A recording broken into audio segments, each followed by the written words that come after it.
Perubahan adalah kenyataan yang tak terhindarkan dalam putaran waktu. Dan makanan bagian dari masa lalu yang masih bertahan sampai saat ini.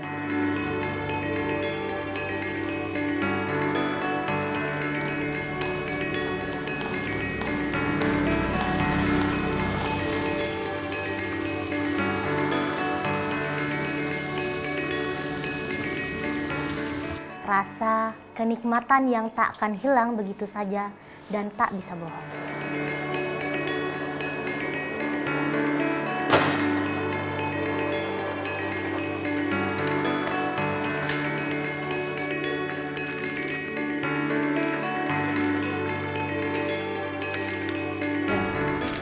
Labara umur ini gimana? 80 ya? 80 ya? Ya Allah. Dari jajanan, ada kenangan masa kecil. Ada kearifan lokal yang dijaga nenek moyang dan dikenalkan dari generasi ke generasi.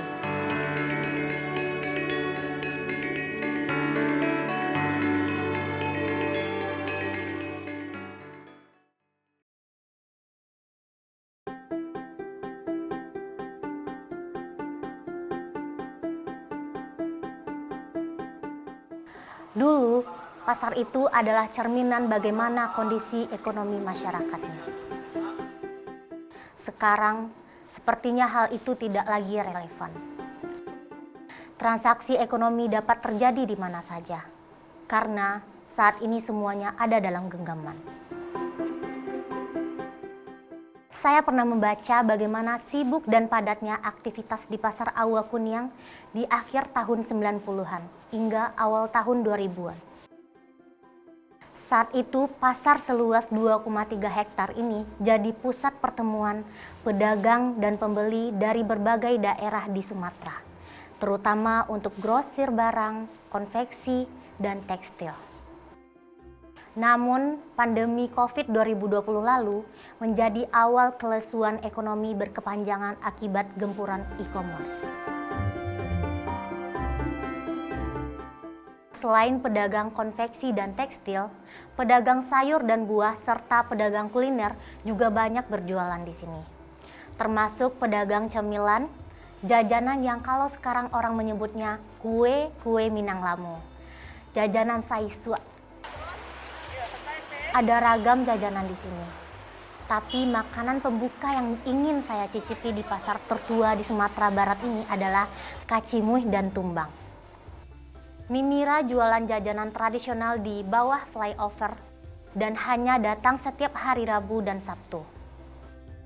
Disebut jajanan saiswa karena sudah ada sejak dahulu kala dan terbilang langka saat ini. Ibu, Tifa mau juga, Bu.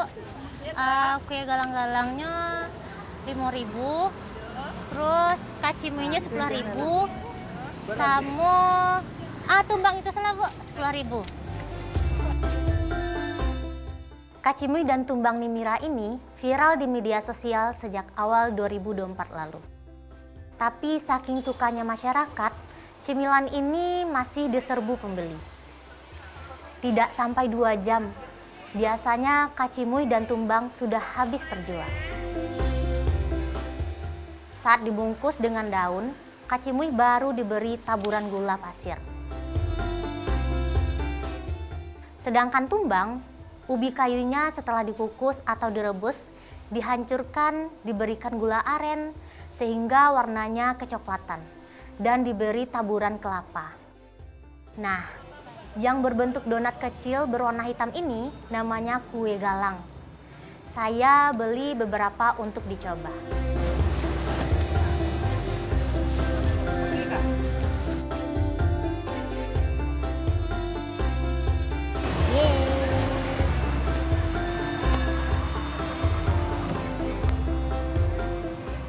Tanah kelahiran saya, Sumatera Barat, kaya dengan makanan tradisional. Beruntung, orang tua kami selalu mengenalkan kuliner dan tradisi itu. Dan kami generasi muda dengan senang hati terus melestarikannya. Nah, kue talam ini salah satu cemilan saiswa yang tak pernah usang di lidah kami anak muda. Talam tradisional Metro Kota Bukit Tinggi. Halo nih. Bara kue talamnya, Cik? Kue talam sepotong 5.000, Kak. 5.000. Iya. Ambil antika 2 potong. Duh. Udah.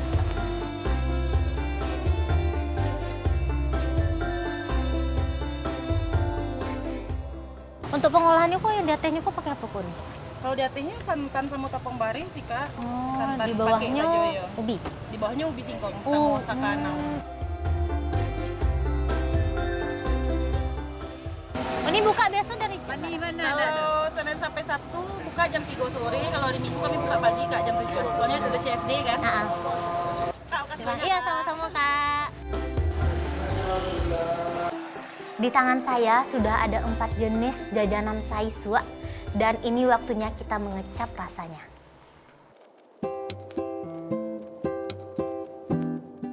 Ya, udah selesai jajan semua jajan-jajan lama. Mari kita icip.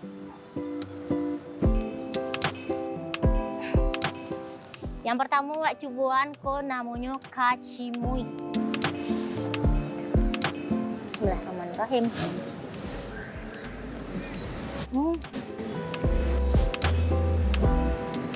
Rasanya tuh gurih, ditambah dengan parutan kelapa sama guloko. Lanjut Tifa Cubuan yang berikutnya. Lah jarang bana orang menjualnya kok. Pemirsa. Tuh. Bismillah.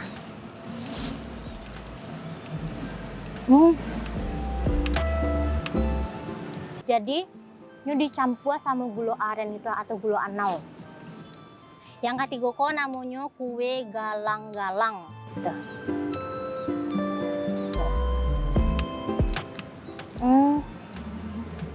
Terbuat dari ketan hitam ya. Lanjut yang terakhir kue talam. Tuh. Nah. Bismillahirrahmanirrahim.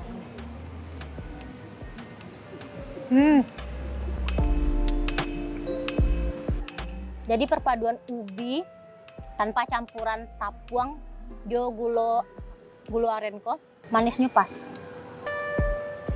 Semuanya enak dengan rasa manis dan gurih.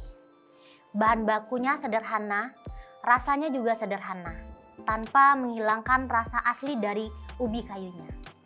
Dan yang pasti, semuanya mengenyangkan karena mengandung karbohidrat.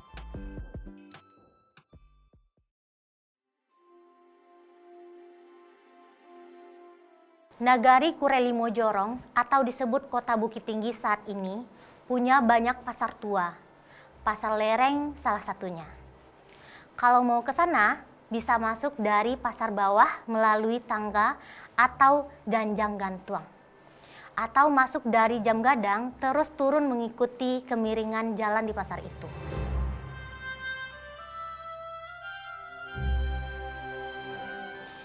Di sela-sela jualan baju dan kain di pasar itu, saya melihat gulo-gulo tare. Kata orang tua saya, gulo-gulo tare adalah permen saiswa. Permen yang sangat melegenda. Gula aren yang ditaburi tepung, dibungkus dalam plastik bening, sebuah proses simpel karya nenek moyang dahulu untuk diversifikasi makanan.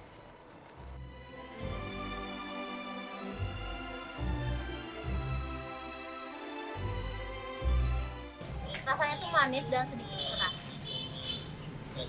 Gula-gula tare ini terbuat dari gula merah, air, kacang tanah, dan tepung tapioka. Gula-gula tare ini udah sangat-sangat langka dan jarang ditemui.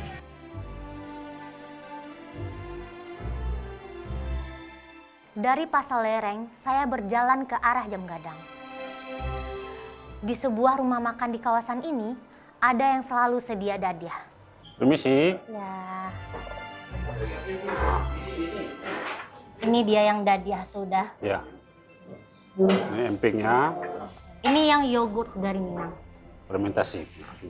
Di sini fermentasi susu kerbau murni dimakan dengan ampiang, disiram gula aren. Berarti ini asli dari susu Jadi kerbau. susu kerbau. Ya. Fermentasi susu asli Minangkabau ini sudah ada sejak dahulunya. Enak, lama pas orang awak. Iya, lama benar. Tapi memang tidak semua masyarakat di sini lidahnya akrab dengan dadiah ini. Barangkali karena ada rasa lemak dan aroma susu kerbaunya yang sangat kuat.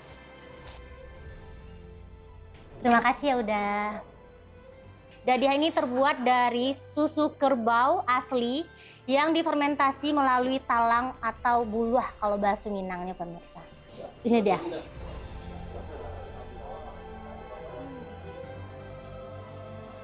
Untuk rasanya seperti yogurt, ada asamnya dan terasa susu kerbaunya sedikit. Lama bana. Alhamdulillah saya cukup menikmatinya.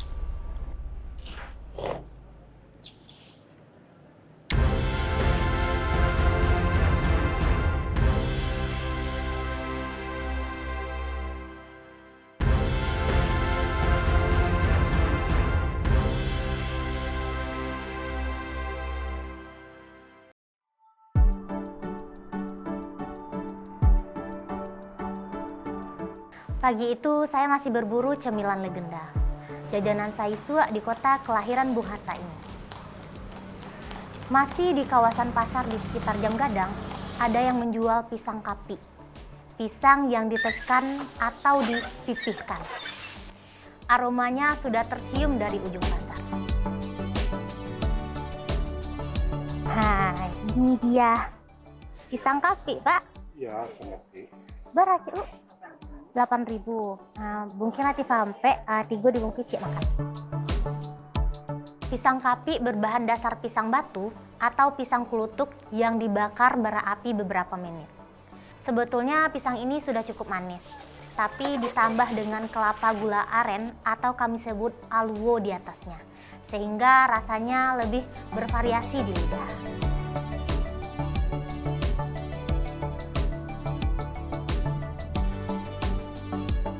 Nah ini dia pemirsa pisang kapi khas Bukit Tinggi.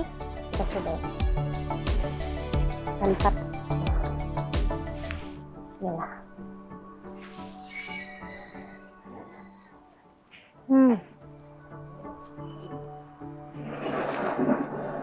Pisangnya manis. Tambah campuran gula anau ini. Lama banget.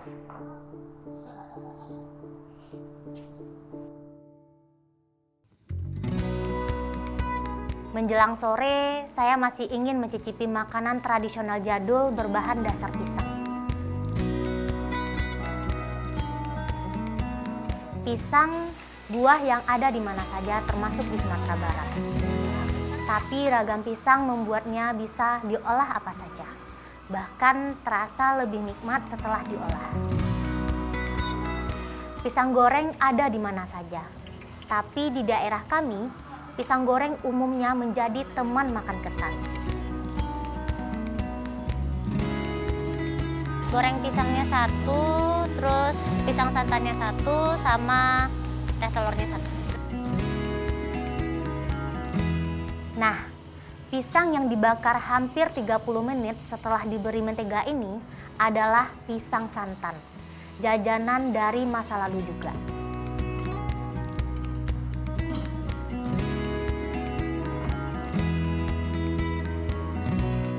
Sore itu meski cuaca sedikit mendung, yang makan goreng katan dan pisang santan cukup ramai di sini. Jajanan Saisua dikemas menarik dan modern di kawasan ini, membawanya elegan di masa kekinian.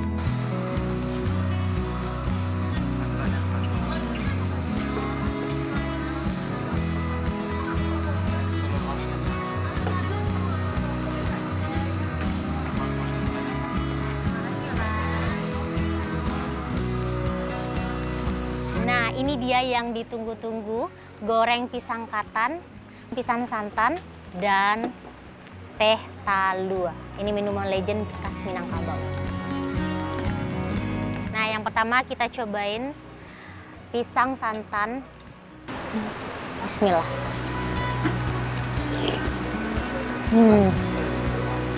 Perpaduan antara kuah santan, pisang buai, dan biskuit. Enak. Selanjutnya kita cobain goreng pisang katan. Bismillah. Tekstur dari pisangnya tuh lembut, ditambah gurih dari katannya. Masya Allah, enak banget.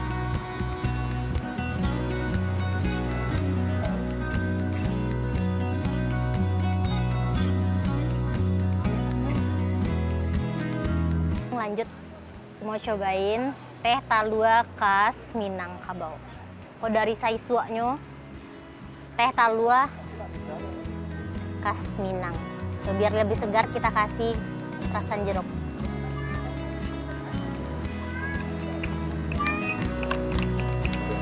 Bismillah.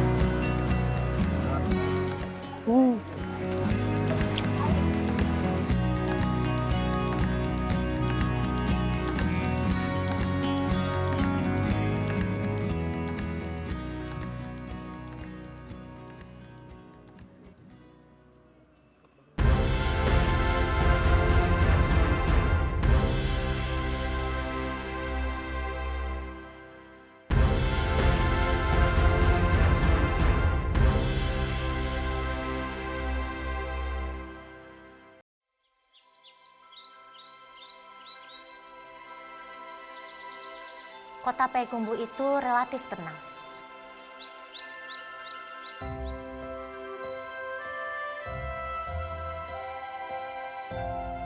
Di sini identitas masyarakat Minangkabau masih terjaga. Meski telah terjadi perubahan waktu, budaya, tradisi, bahasa, hingga makanannya.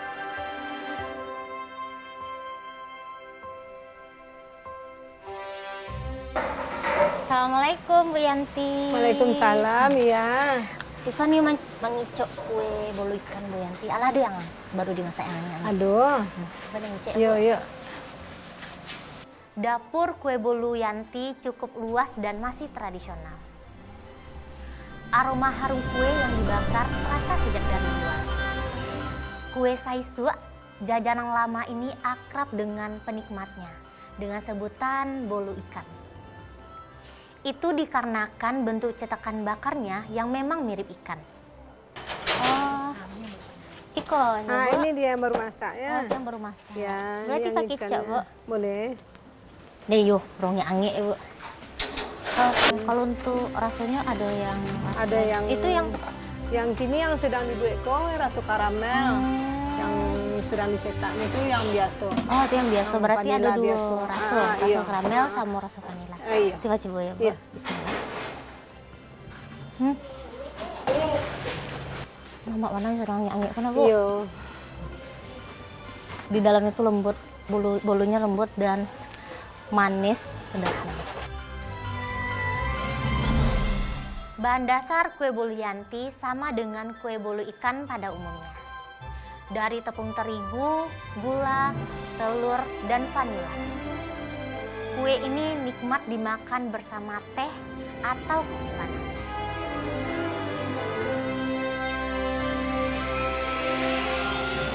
Rasa kekeluargaan begitu kental di antara masyarakat di Minangkabau.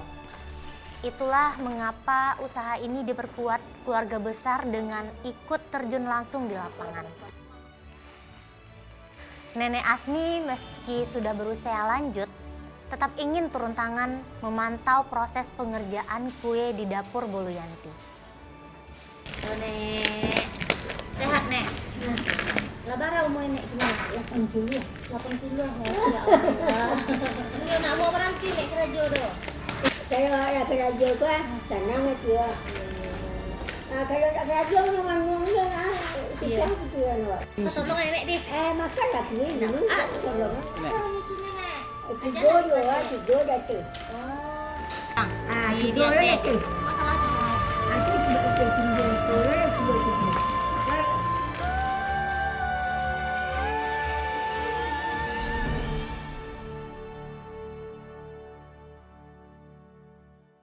Dari bolu ikan, saya akan mengajak semuanya melihat dapur Kipang. Cemilan dari beras dan jagung yang juga berasa manis. Halo, Assalamualaikum. Waalaikumsalam. Gio. Apa kabar? Baik-baik Kak. Tiffan ini cari proses pembuatan kipang dia. Boleh ya Kak? Boleh dibawa kita ke dalam. Boleh ya?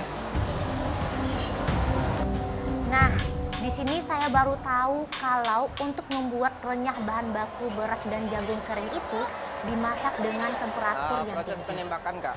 Jika sudah matang, bunyinya cukup mengagetkan dan seru. Itu proses pencetakan lagi Kak. Oh, proses pencetakan lagi. Ya, bagian yang tadi yang siap tembak, cetak ke dalam kancah. Oh, di kancah dulu. Kok Kancah. lihat proses kancahnya boleh? Oke Kak. Iya. Oke Kak. Iko pakai Gula merah Kak. Gula merah. Soka nama Oh. dewa Kak.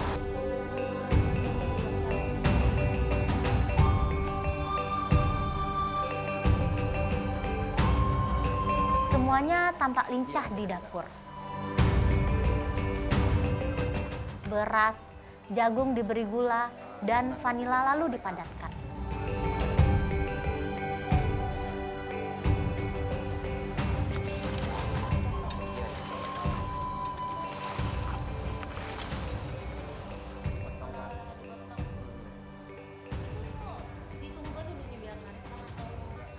Kipang beras dan kipang jagung familiar di warung-warung di Tanah Minang. Cemilan manis dan renyah ini umumnya dimakan menemani mereka yang suka duduk santai sambil ngopi.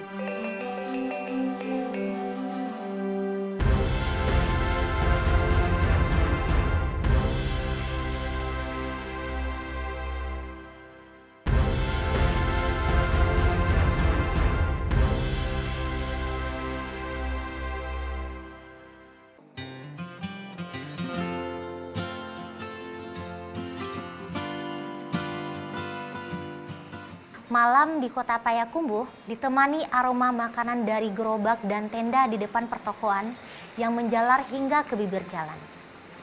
Lampu-lampu memantul di jalanan basah yang disirami gerimis di pasar kuliner malam Payakumbuh.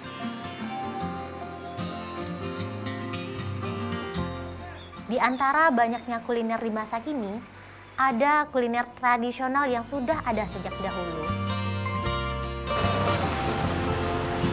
Ma, baru ramangnya seporsi, Ma? 20. Ambil antifa seporsi, Ma. Lamang tapai selain jajanan, juga merupakan bagian dari tradisi di Minangkabau.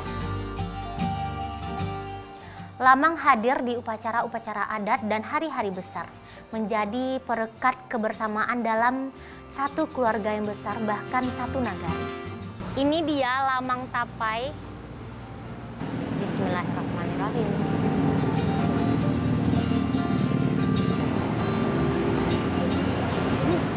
Tekstur dari lamangnya lembut dan tidak keras.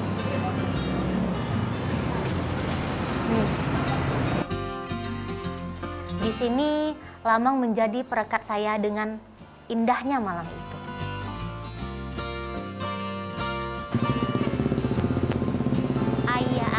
Bunian. Saya ingin menutup malam ini dengan minuman yang sudah saya kenal sejak dahulu kala. Namanya Ayah Aka atau ada yang juga yang menyebutnya Ayah Kacang. Bang, bara Ayah Akanya sih Bang? 6.000 Kak. 6.000. Kita lagi Ayah Aka asamnya sih Bang? Oh ya Kak, sama ada ya Kak. Oke Bang, Pak Tarimo ya Bang. Kapitinya Bang? Ada Kak. Minuman cincau khas dari Sumatera Barat, mirip agar-agar dengan tekstur yang kenyal. Minuman ini tak sekedar segar, tapi membawa banyak manfaat bagi kesehatan. Nah ini dia Ayah Aka Asam. Kita cobain ya. Bismillahirrahmanirrahim.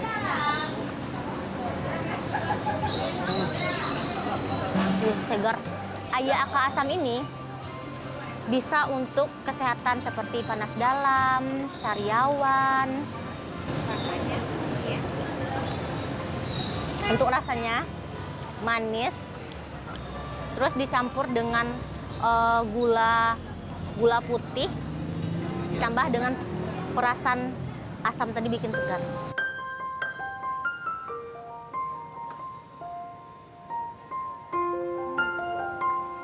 Di tanah Minangkabau, jajanan masa lalu lahir bukan sekedar untuk mengenyangkan perut, tetapi tumbuh dari kedekatan masyarakat dengan alamnya sendiri.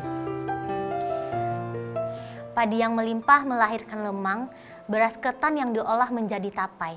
Sementara kelapa pisang dan ubi menjelma menjadi pangan tradisional yang akrab di setiap nagari. Nenek moyang orang Minangkabau memahami betul bahwa apa yang tumbuh di sekitar mereka adalah sumber kehidupan yang harus diolah dengan kearifan dan rasa. Dari sanalah lahir aneka cemilan tradisional.